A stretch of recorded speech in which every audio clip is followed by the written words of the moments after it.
Bagi warga Kabupaten Purwakarta, pasti sudah tak asing dengan jembatan Cisomang. Jembatan kereta api yang berlokasi di Kampung Cisomang, Desa Depok, Purwakarta ini letaknya memang begitu strategis.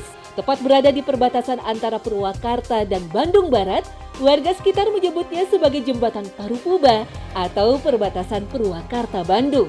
Tak hanya ramai lalu lalang kendaraan, keindahan jembatan kereta api tertinggi di Indonesia ini juga dimanfaatkan oleh warga untuk sekedar bersuah foto sampai berkemah. Namun siapa sangka, di balik kemegahan dan keindahan jembatan Cisomang, banyak kisah-kisah mistis yang melingkupinya. Tak hanya kerap terlihat penampakan sosok goib di lokasi ini. Jembatan yang dibangun pada masa kolonial Belanda di tahun 1906 ini juga kerap memakan korban. Itu memang di jembatan itu sering banyak kejadian-kejadian kecelakaan. Hampir dari setahun itu ya, hampir ada 2-3 kali kejadian itu. Dulu pernah juga ada yang terjun di jembatan itu, bunuh diri. Nah, kejadian-kejadian itu biasanya orang sini itu dikait-kaitan dengan cerita mistis. Bahkan kemarin juga ya terjadi kecelakaan, tertabrak kereta namanya Dandi dan satu orang temannya itu orang Bandung Barat, orang Cisomang Ilir itu dia lagi selfie, mungkin karena lupa itu jalan kereta, ya akhirnya dia tertabrak kereta itu. Himbauan kepada warga agar tak melintasi rel, apalagi melakukan aktivitas berbahaya, sejatinya sudah sering disampaikan. Namun hal ini tak menyurutkan niat para pengunjung, terutama para pelancong dari luar kota yang ingin datang dan menikmati pesona jembatan Cisomang. Anehnya, sebelum kecelakaan terjadi, warga kerap mendapati penampakan misterius sepasang merpati putih terbang di sekitar jembatan Cisomang. Padahal ketika ditelusuri, masyarakat di sekitar kawasan jembatan Cisomang ini tak ada yang memelihara atau beternak burung merpati. Warga pun kemudian kerap menghubung-hubungkan kemunculan sepasang merpati putih ini sebagai sebuah pertanda hal buruk akan terjadi. Menurut warga di sekitar situ, kalau ada burung merpati lewat yang putih itu ya, sepasang burung merpati putih, pasti selalu ada kejadian gitu. Kejadian itu bisa kecelakaan tertabrak kereta atau bunuh diri dan sebagainya lah gitu. Bahkan warga meyakini ketika peresmian jembatan generasi ketiga di era Megawati, putri proklamator yang kala itu menjadi presiden juga tahu akan mitos burung merpati.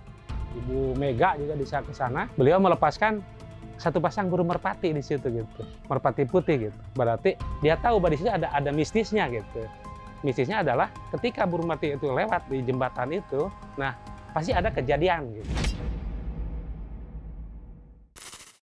Memang, jembatan Cisomang yang sekarang ini bukanlah bangunan yang pertama kali berdiri. Jembatan generasi pertama yang dibangun Belanda di tahun 1906 hanya digunakan selama beberapa tahun. Tanah yang labil sering menyebabkan anjloknya kereta api yang melintas.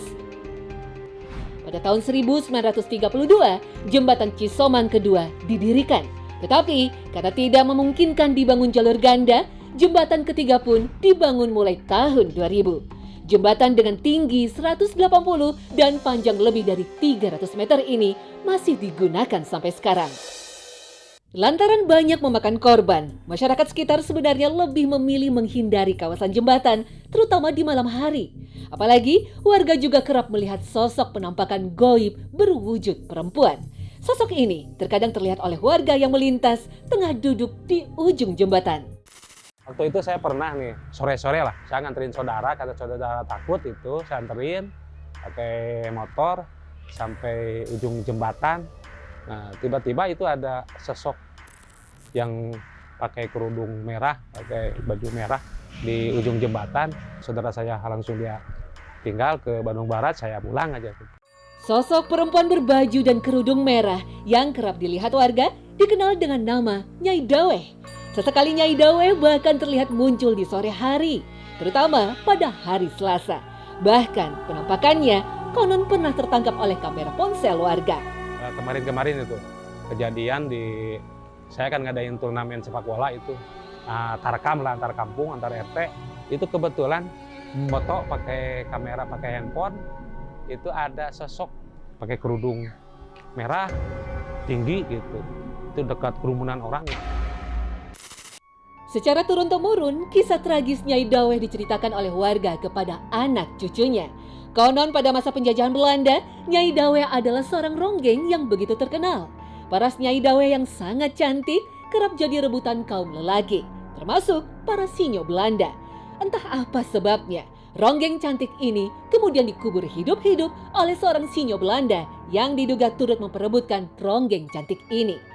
Menurut kisah warga, Nyai Daweh dikubur di tiang kedua jembatan Cisomang Lama yang saat itu masih dalam proses pembangunan. Kata orang tua saya di tembok di situ. Yang kedua. Terus suka menampakkan diri nggak? Ke orang di sini mah nggak pernah sih, tapi kata orang luar pernah. Si Daweh ini katanya dia itu seorang perempuan yang profesinya adalah sebagai sinden, sebagai ronggeng. Nah, karena mungkin diperebutkan gitu oleh banyak orang, bahkan oleh para Belanda itu, para sinyo-sinyo.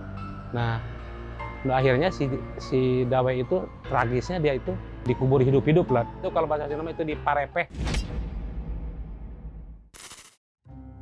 Konon, arwah Nyai Daweh atau Nyai Ronggeng yang mati penasaran masih kerap bergentayangan dan memperlihatkan diri pada para pengunjung di kawasan jembatan Cisomang.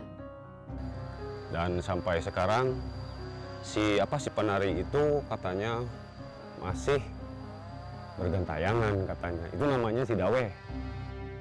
Tak hanya Nyai Daweh, sejumlah warga juga terkadang mendapati penampakan sosok-sosok menakutkan lainnya di lokasi ini. Bahkan di situ ada gua lah di tebing sebelah berarti itu masuk ke wilayah Bandung Barat. Itu ada sebuah gua. Nah katanya disitulah katanya tempat bersemayamnya makhluk-makhluk halus itu gitu, makhluk sakra itu memang di situ tempat. Masyarakat sekitar pun kemudian ada yang menghubungkan sosok penampakan Nyai Daweh dengan sejumlah kecelakaan yang terjadi di jembatan Cisomang ini. Bahkan dulunya, beberapa warga ada yang dengan sengaja meletakkan sesajen di bawah jembatan Cisomang untuk meminta keselamatan. Terus kembang, terus bangsa yang dibakar-bakar itu. Cintung tuh Pak, bakar pakai kemenyan dulu gitu. Ya kesini alhamdulillah ya. Kita mah jangan percaya kepada tahyul aja lah. Sekarang penampakan si Daweh itu memang suka ada, tapi jarang sekarang. Meski banyak cerita mistis melingkupi, tokoh masyarakat setempat berharap masyarakat tak perlu takut berlebihan. Hanya saja, kewaspadaan tetap harus dijaga, apalagi saat hendak melewati jembatan Cisomang yang medannya sempit dan tinggi maupun lokasi-lokasi yang dianggap angker lainnya. Masyarakat juga diminta untuk kembali memasrahkan diri hanya pada yang kuasa, agar tak beralih menjadi syirik, apalagi musyrik. Seharusnya sebelum melewati, kita harus baca Bismillahirrahmanirrahim. Kalau kita dekat dengan Yang Maha Kuasa, insya Allah kita akan diberi perlindungan. Jangan takut-takut sebenarnya, yang itu cuman kita itu harus waspada. Jembatan ini menghubungkan antara Kabupaten Purwakarta dengan Kabupaten Bandung Barat. Saya menghimbau kepada warga masyarakat, baik masyarakat yang ada di wilayah Desa Depok maupun di wilayah seberang itu Kabupaten Bandung Barat, ya Desa Puteran, itu kita harus tetap waspada, hati-hati, dan selalu berdoa. Di mana kita lewati jembatan itu, kita berdoa kepada Allah supaya makhluk-makhluk saklar tidak mengganggu terhadap kita. Adapun kisah tragis Nyai Daweh atau Nyai Ronggeng dapat dijadikan sebagai sebuah pengingat agar dalam hidup bermasyarakat kita harus saling menghargai dan bertenggang rasa agar kerukunan hidup antar warga dapat tercipta.